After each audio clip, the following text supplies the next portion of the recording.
Olá pessoal, eu sou Thiago Nascimento, sou neurologista e nerd e queria até abrir esse canal já começando a falar sobre um programa que vai estrear aí, uma série que vai estrear, que acho que vai ser muito bacana.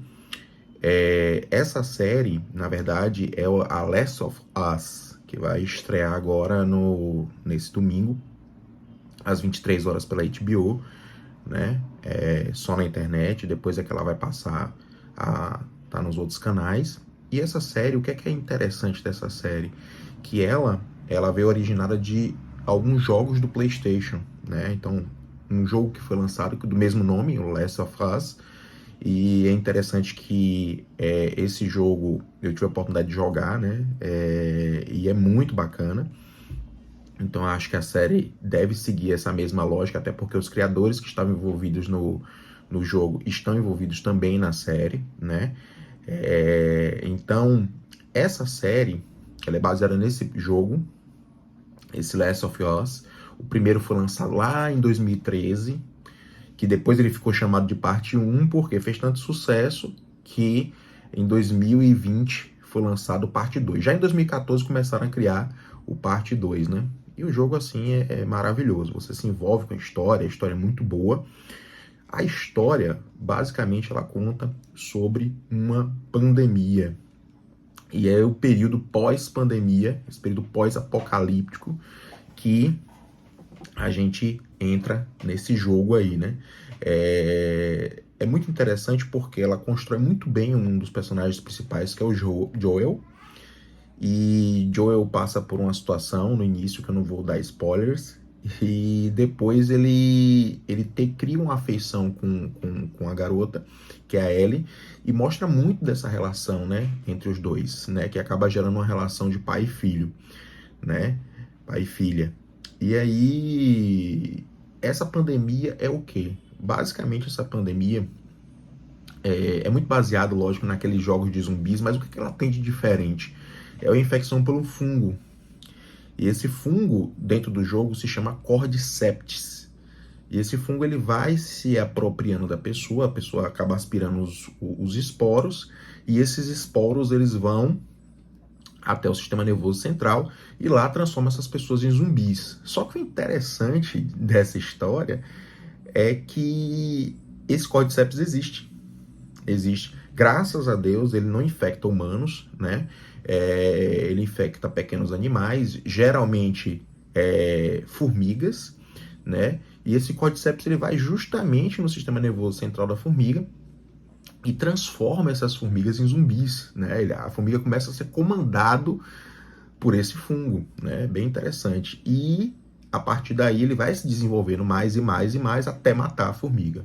Então, os criadores se basearam nisso. Tem outras obras que acabaram se baseando nisso também, mas a principal é essa, né?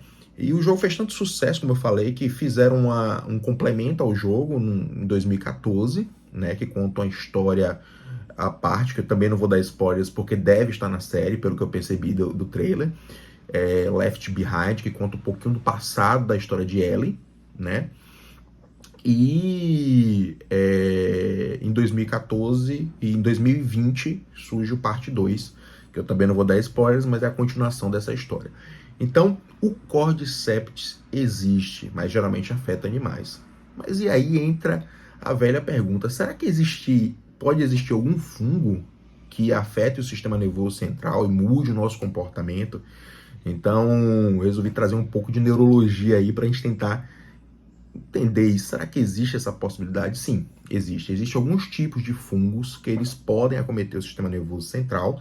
E quando eu falo de sistema nervoso central, gente, só para lembrar, ele é tanto o encéfalo quanto a medula, certo? A medula, ó, que fica lá dentro da coluna, né?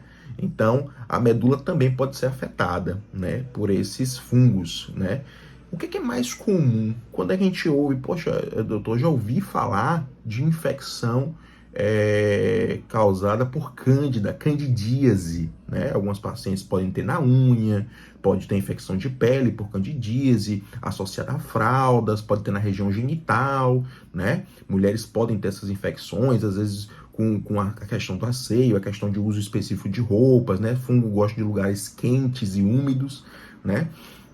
Mas para invadir o sistema nervoso, e aí? Por que a gente não ouve tanto falar sobre esses casos? Porque para invadir o sistema nervoso, não basta querer, né? Tem que poder. Então, assim, geralmente os indivíduos que têm infecções fúngicas que vão para o sistema nervoso são indivíduos que têm uma imunidade baixa, né? E para ter imunidade baixa, tem algumas coisas que podem causar.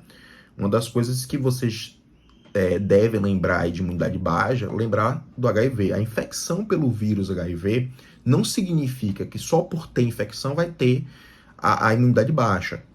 Primeiro porque ele pode estar incubado ainda, ele não pode não estar causando a imunidade baixa. E segundo, porque essa infecção pode estar bem controlada com o uso de remédios, né? A TARV, a terapia antirretroviral. Então o indivíduo pode estar tomando e não vai ter nenhuma infecção. Porém, os indivíduos que não sabem que tem a doença ou que não se tratam, a imunidade fica bem baixa e aí eles passam a ter AIDS, né?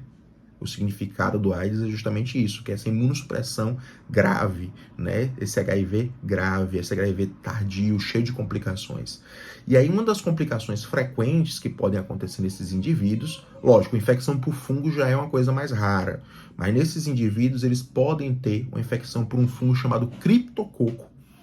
Então, pacientes que têm um HIV positivo, eles podem ter uma defesa desse cérebro menor, né? E por isso do sistema nervoso central, e ele pode ter infecção lá.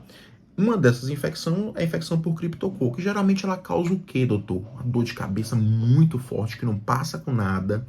O paciente pode ter alteração comportamental. E por que acontece essa dor de cabeça forte, essa alteração de comportamento? Porque geralmente o criptococo, ele causa uma inflamação tão grande no líquor, que é o líquido que fica lá no nosso sistema nervoso central envolvendo, né? Desce para a medula esse líquor.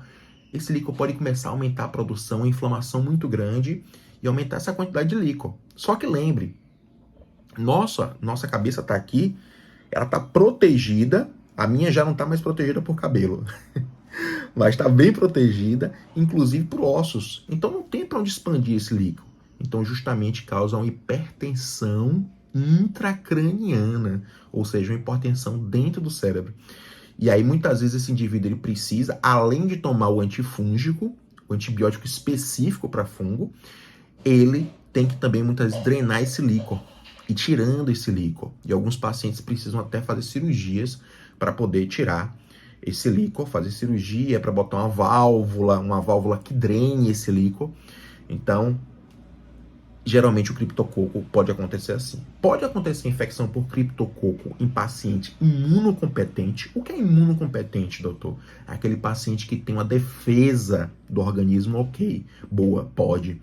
Em alguns casos pode ser até mais grave, porque esses indivíduos têm uma resposta imunológica tão grande que a inflamação fica enorme. Uma inflamação terrível e que pode até matar esses indivíduos também. E por que muda comportamento, doutor? Porque além do paciente ficar irritado com a dor de cabeça, áreas responsáveis pelo nosso comportamento, elas têm ligação com essa região frontal. Essa região frontal do cérebro, ela controla o comportamento. Só que uma vez que ela esteja comprimida, apertada, ela pode causar sintomas de mudança de comportamento, né? Além disso, a gente pode ter outros fungos que podem causar a própria candidíase.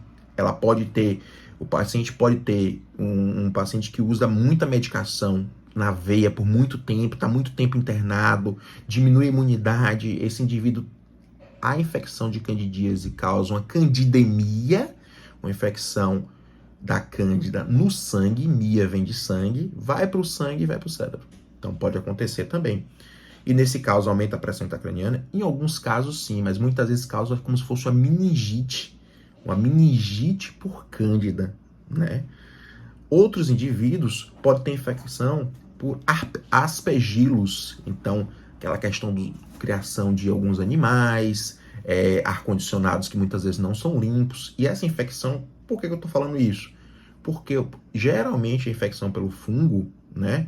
Ela vem primeiro pela via aérea. Então, muitas vezes ela vem pelo o paciente vai aspirar aqueles poros. aqueles pós, que o pó, na verdade, é o esporo, né? É um pozinho que é o esporo. E esse esporo vai causar infecção pulmonar muitas vezes, em alguns casos, e essa infecção pulmonar vai se disseminar para ir até o cérebro do indivíduo. E o que é que pode acontecer também? Histoplasmose tem o mesmo mecanismo de entrada. O próprio do criptococo que eu falei, muitas vezes ele causa infecção respiratória e depois é que ele vai causar infecção neurológica. Então, pode acontecer os diversos tipos de inflamação. A gente tem que lembrar que pacientes que fazem neurocirurgia, abriu a cabeça, o cérebro fica mais vulnerável, né? Outras coisas que causam imunidade baixa, uso de medicações. E uma das principais medicações, que muitas vezes a gente pensa que essa medicação não vai causar problema nenhum, não é só um corticoidezinho que eu tomo. O corticoide em uso crônico, tomou lá prednisona 20 dias, 30 dias, mais de 10 dias, já começa a ter uma diminuição na imunidade. Os indivíduos que fazem transplante, porque muitas vezes faz transplante, doutor, uma pessoa que eu conheci que fez transplante de rim, ela tem que tomar remédio todo dia. Ela toma imunossupressores para poder não ter rejeição do órgão transplantado. Pacientes que fazem transplante de medula óssea, então muitas vezes eles precisam, qualquer tipo de transplante, eles precisam dessas medicações para controlar a imunidade, e a partir daí pode ter essas infecções que a gente chama de infecções oportunistas, né? Então, isso é importante. Então, por mais que a gente não tenha essa história dramática aí do Cordyceps, do Last of Us, a gente pode ter infecções que são graves, que podem matar o indivíduo, que muitas vezes podem alterar o comportamento dele, causar uma encefalite. Ó, uma meningoencefalite. Meningo vem de meninge.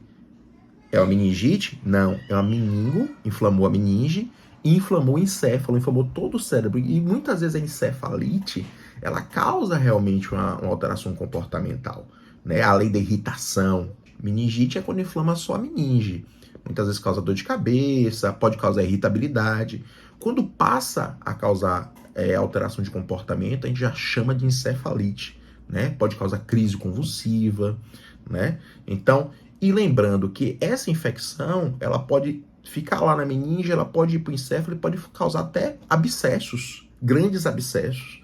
Então, é importante notar que o fungo também afeta os seres humanos, né? E esses fungos geralmente são quando as pessoas estão com a imunidade baixa, né? Mas, assim, para fechar, eu queria dizer que aproveitem a série. Vocês vão ver que vai ter vários estágios da evolução dessa infecção pelo Cordyceps. Vai mostrar indivíduos que estão no início da infecção, que são mais próximos ao humano, e eles vão perdendo a humanidade, né? Geralmente são indivíduos que eles vão ficando, e aí talvez outro vídeo até mostre isso para vocês, eles vão ficando cegos e aumentando a percepção do ambiente, né? Nessa infecção pelo Cordyceps no jogo.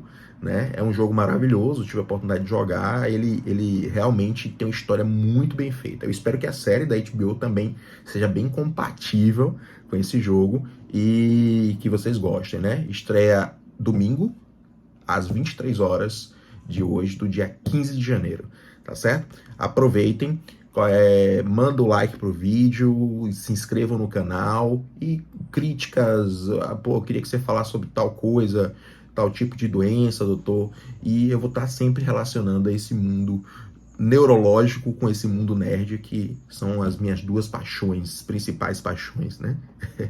No que se refere a estudo. E então, tenham um bom dia e espero que tenham gostado do vídeo.